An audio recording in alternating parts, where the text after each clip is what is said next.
Well, we have on the line DCOP Maxwell Atengani. Is the police commander for the Brong Ahafo region. And very good morning to you, Mr. Atengani. Good morning to you. Hello.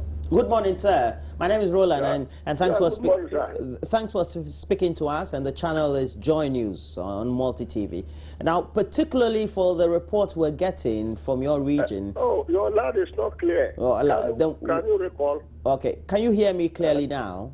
No. Please call again. Okay. All right. Okay. We'll have to call again, unfortunately. And again, we'll try and touch base with DCOP Maxwell Atengani, the police commander for the Brong Ahafo region, Ghana Police, and we'll try and get some answers from him. Okay. Hello, sir. Are you back on the line? Yes, I'm online. Okay.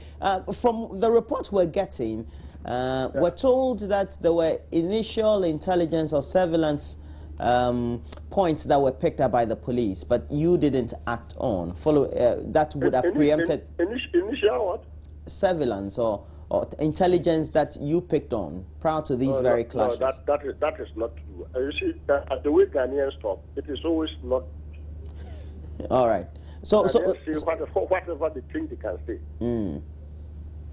So you never knew these clashes could, or you didn't know that there was trouble between the supporters of the two parties? We are yet to establish whether it is involving two parties.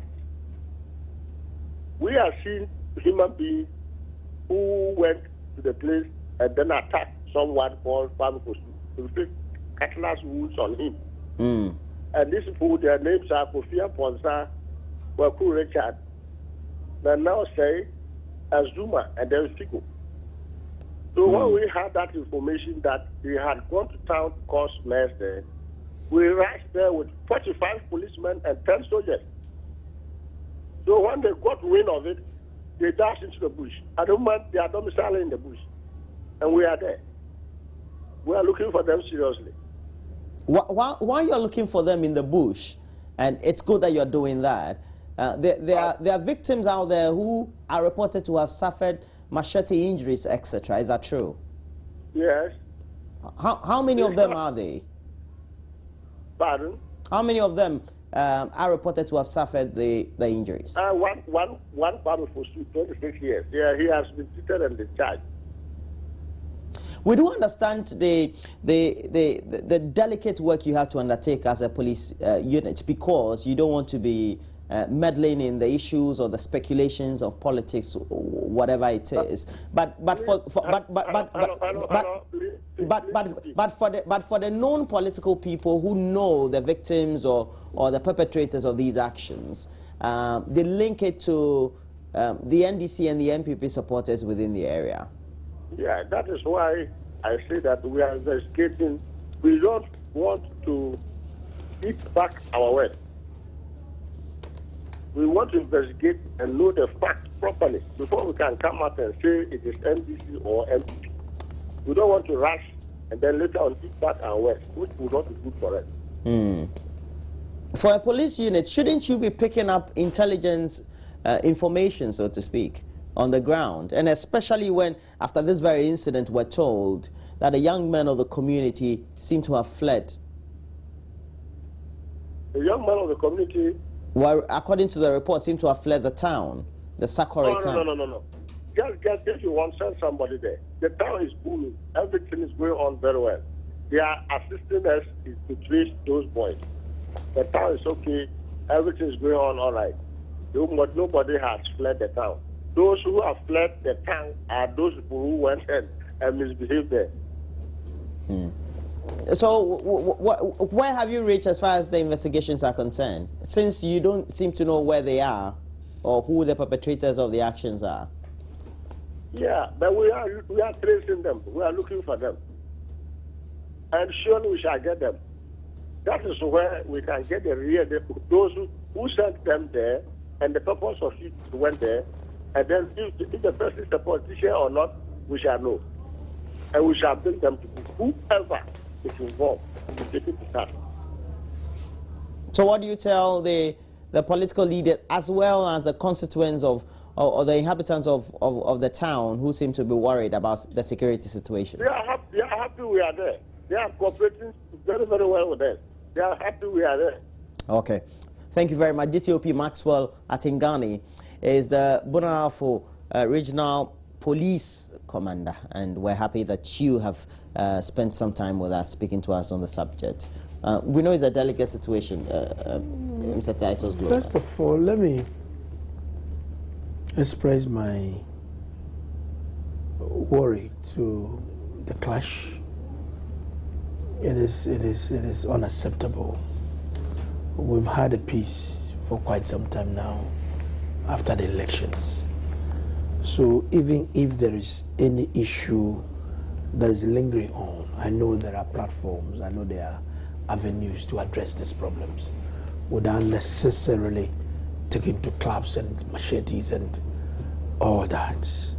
I will appeal to both sides that they should hold restraint and allow the due process to work, because it is not in the interest of Brong Ahafo and Sankore in particular in this country. So I will appeal to both sides of the divide. But anybody who has fun for the law should be able to take its course to make sure these things are not repeated all over again. We'll have about 1 year, 8 months into elections, and if these things are coming up and we're not able to address them on time and it gets to the heat of the campaign, it's going to be another different thing for us to do. So our appeal to every side to be restrained, allow the police to do their work to make sure that there's peace in Sankore, and anybody who creates this thing should be dealt according to the law. That will make some peace. And now Abu Bush, yesterday too, I had some routing there within a group of people. I remember in 2009 when NDC supporters, in the full glare of the police, when MPP supporters were slashed with machetes. You know it, don't in Abu Bush. At that time, Atingabi was the regional commander at the Greater Accra region. So with this one coming up, it is something that we need to work on very seriously. I think the question I kept asking was whether they didn't pick up intelligence report, because I know the police and the BNI, they're always working together. See, because when you pick those things up... Sometimes the national security, the BNI, their focus always be on the president and the executive. You know, without nosing they to need find to a... decentralize. Absolutely. You know, the police have a way of getting their own information. They turn themselves into laborers, you know. They turn themselves into laborers and they go into the community, be doing things and pick intelligence and all that. They know how to do it and they are capable with the professional. We have 3 more minutes. We wanted to wrap up, but let's deal with this one. The president of the Pharmaceutical Society of Ghana, we know this news was circulating before the close of yesterday. The Pharmaceutical Society of Ghana, the service providers with the NHIA, are now accusing the NHIA of misplaced priorities. But it's all because they haven't been paid in a while. And we know that your side of the house has pinned this to the poor management of the economy, for which we don't have enough revenue, that the normal deductions are not going to the NHIA. You see, Roland, these are issues that we keep talking and repeating ourselves, wasting our adrenaline on this matter. Giving you mental stress. You know, absolutely. And the finance minister was in the chamber before we rose to say that they have paid some amount of money to the National Insurance Authority. And Sylvester came to town and said, look, all that you are saying is not the truth, because that's all the money you've given to us. So the proper reconciliation needs to be done. And it is very painful and difficult where these service providers are using bank loans to operate. And they provide the service. Instead of the money being given to them, it's going to pile up for months. So now the whole system is turning to cash and carry, because I cannot go and use bank loan to operate. And whatever I'm due, if you don't give it to me, you expect me to continue to be providing the service free of charge. I mean, it is unheard of. So I think that yes, the Pharmacy Association, they have a case. They have an association called the service providers. They also have a case.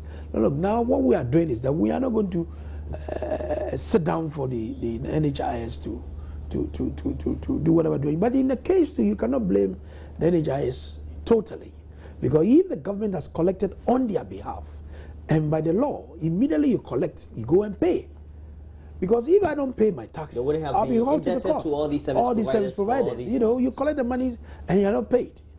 If the national security wants some money, they know how to go about it. What you alluded to, is it also because of poor management of the economy? Absolutely, it's inclusive. You know, basically, I think that it's the way they handle the whole thing. Even if you be in arrest, it should not be that long, 6-7 months. Maximum 1 month, 2 months is normal. Because now you need to authenticate all the documents that are coming to be genuine and know that, look, nobody is stealing any money and all that. But when it becomes so long, you know, it becomes a worry and concern to all people. The patients who have access to these very important policies of government. In your constituency, for example, and I know if you go to Newtown and some other areas where a lot more people, because of the level at which they are on the social strata, would be dependent on NHIS, it will be a real burden on them. It is a burden. People come to me for support and all that. Because they have the card, it won't be access. They have a major concern to do all these things, and if this money, government is not paying the money to the national health insurance, I mean, what can they do?